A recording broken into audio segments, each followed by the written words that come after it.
এর পরের প্রশ্নটা পুরুষদের মধ্যে থেকে। হ্যাঁ ভাই। আমি রামগড় ব্যাঙ্গালোর থেকে একজন ইঞ্জিনিয়ার, পাশাপাশি একটা পত্রিকা চালাই শূদ্র শক্তি নামে। আমি অনেক ব্যাপারে একমত ডক্টর জাকির নায়েকের সাথে। উনি যেভাবে ধর্মের কথা বললেন, যেভাবে এক ঈশ্বরের কথা বললেন, কিন্তু মিস্টার নায়েক নিজেই বললেন যে হিন্দুইজমের সংস্কারকরা তারা জোর দিয়ে বলছেন বেদকে মানার জন্য, পুরাণাগুলোকে নয়। তাই যদি হয়ে থাকে তাহলে কি আমরা কল্কিকে অবতার বলে মানতে পারি?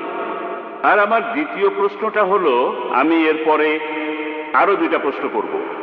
যদি কল্কি পুরাণা আর কল্কি অবতারের ব্যাপারটা ইন্ডিয়ার এই দুটা ধর্মের মধ্যে শান্তি আনতে পারে, ঠিক আছে, তাহলে এটাকে ভালোভাবে মূল্যায়ন করুন আর মানুষজনকে সেই কথাটাই জানা। আরেকটা ব্যাপার হলো, আপনি বললেন হিন্দুইজমে বেদ সবচেয়ে পবিত্র, আর আমার একজন বন্ধু একটা প্রশ্ন করেছে যে বেদ, এই হিন্দু ধর্মগ্রন্থটা হিন্দুদের সবাই পড়তে পারে না। এটা সত্যি কথা। হিন্দুদের মধ্যে 4টা বর্ণ আছে, ব্রাহ্মণরা বাদে অন্য 3 বর্ণের লোকেরা বেদ পড়তে পারে না। ক্ষত্রিয় আর বৈশ্যরা বেদ শুনতে পারে, তবে শূদ্ররা কখনো বেদ পড়তে পারে না, তারা বেদ শুনতেও পারবে না। তাহলে হিন্দুইজম আসলে কি? আমি বলছি এর জন্য। আপনি কি বলবেন? হ্যাঁ অবশ্যই। কি বলবেন যে শূদ্ররাও আসলে হিন্দু? কিন্তু আপনি বললেন হিন্দু হলো একটা ভৌগোলিক বিশেষত্ব। এবার আপনার উত্তরটা দেই। আপনি প্রথমে যে প্রশ্নটা করেছেন, হিন্দু সংস্কারকরা বলেন পুরাণাকে মেনে চলো না, শুধু বেদকেই মেনে চলো। তাহলে আমি কল্কি পুরাণার উদ্ধৃতি দিলাম কেন?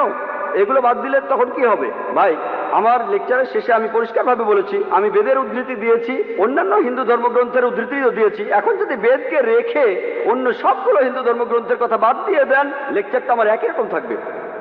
সর্বশেষ আর চূড়ান্ত নবীর কথা শুধু পুরাণাতেই বলা হয়নি, শুধু কল্কি পুরাণা থেকে না, আমি বেদ থেকে অনেকগুলো উদ্ধৃতি দিয়েছি। আপনি হয়তো শোনেননি, আপনি চাইলে আবারও বলতে পারি। কি বলবো? ঋগ্বেদের 1 নম্বর গ্রন্থের 13 অনুচ্ছেদের 3 নম্বর পরিচ্ছেদ, ঋগ্বেদের 1 নম্বর গ্রন্থের 18 অনুচ্ছেদের 9 নম্বর পরিচ্ছেদ, ঋগ্বেদের 1 নম্বর গ্রন্থের 142 অনুচ্ছেদের 3 পরিচ্ছেদ। শুধুমাত্র বেদের মধ্যেই কয়েকশো পরিচ্ছেদে মোহাম্মদ সাল্লাল্লাহু আলাইহি ওয়াসাল্লামের কথা বলা হয়েছে। আমি আমার লেকচারেই বলেছি যদি কল্কি পুরাণা বাদ দেন, কল্কি অবতার বাদ দেন, তারপরও আপনি পাবেন নরসংসা, আপনি পাবেন কাওরামা, আপনি পাবেন আভান্দু, অথর্ব বেদে আছে, সাম বেদে আছে, ঋগ্বেদে আছে। 4টা বেদে এইসব কথা, 4টাতেই 100% 4টাতেই। এখানে আমি অল্প সময়ে কিছু উদ্ধৃতি দিয়েছি, বুঝতে পারছেন ভাই? যদি কল্কি পুরাণের কথাগুলো বাদ দেন তারপরও শান্তি আসবে, শুধু যদি বেদকে মানেন। আসল কথা হলো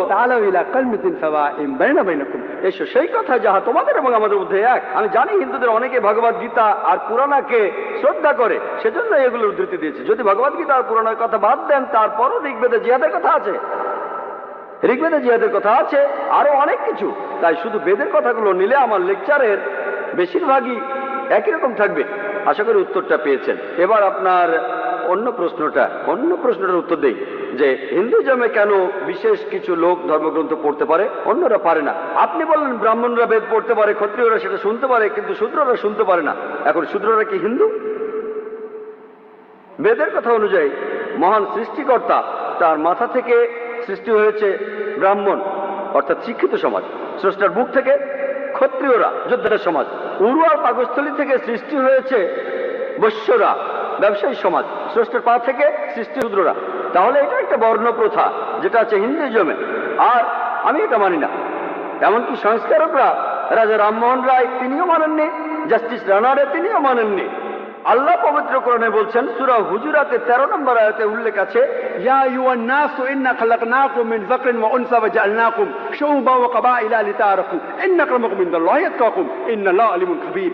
ও মানুষ জাতি, আমি তোমাদের সৃষ্টি করেছি এক পুরুষ ও এক নারী থেকে, পরে তোমাদের বিভক্ত করেছি বিভিন্ন জাতীয় গোত্রে, যাতে তোমরা একে অপরের সাথে পরিচিত হতে পারো। এজন্য নয় যে তোমরা একে অন্যকে ঘৃণা করবে। আর তোমাদের মধ্যে আল্লাহর নিকট সেই ব্যক্তি সবচেয়ে মর্যাদা সম্পন্ন যার রয়েছে তাকওয়া, যেটা দিয়ে বিচার করা হবে। সেটা জাতবর্ণ না, গায়ের রং না, আর লিঙ্গ না, সেটা হলো তাকওয়া, আল্লাহকে মেনে চলা, ন্যায়পরায়ণতা, ধার্মিকতা। আল্লাহ কোরআনে বলছেন সূরা ইসরার 70 নম্বর আয়াতে উল্লেখ করা আছে যে ওয়ালাকাদ কাররামনা বানি আদমা, আমি তো সব আদম সন্তানকে মর্যাদা দান করেছি। এখন আপনি হিন্দু পরিবারে বা খ্রিস্টান পরিবারে বা মুসলিম পরিবারে জন্মান, যদি বনি আদম হয়ে থাকেন, যদি মানুষ হয়ে থাকেন, আপনি মর্যাদা পাবেন। ইসলাম ধর্মে পৃথিবীর সব মানুষই সমান।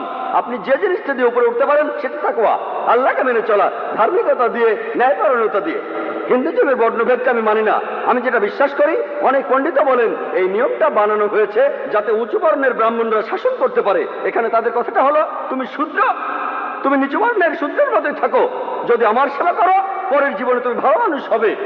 তবে এই জীবনে আমার সেবা করো, তাই আমার মতে এগুলো সৃষ্টিকর্তার কথা নয়। আর এজন্যই হিন্দু ধর্মের সংস্কারকরা এই প্রথার বিরুদ্ধে কথা বলেছেন, ব্রাহ্মণদের বিরুদ্ধে বলেছেন, ক্ষত্রিয়দের বিরুদ্ধে বলেছেন। আমার মত অনুযায়ী ভালো করে দেখলে এই বর্ণ প্রথাটা একটা ভুল। আর এই ধর্মগ্রন্থ সবাই পড়তে পারে, হোক সে ধনী বা গরিব, হোক সে ব্যবসায়ী অথবা যোদ্ধা অথবা রাজা, কারণ এই বইটা স্রষ্টার কাছ থেকে এসেছে, মহান সৃষ্টিকর্তা। আর প্রত্যেকেরই জানা উচিত স্রষ্টা আমাদের কি নির্দেশ দিয়েছেন। আশা করি উত্তরটা পেয়েছেন।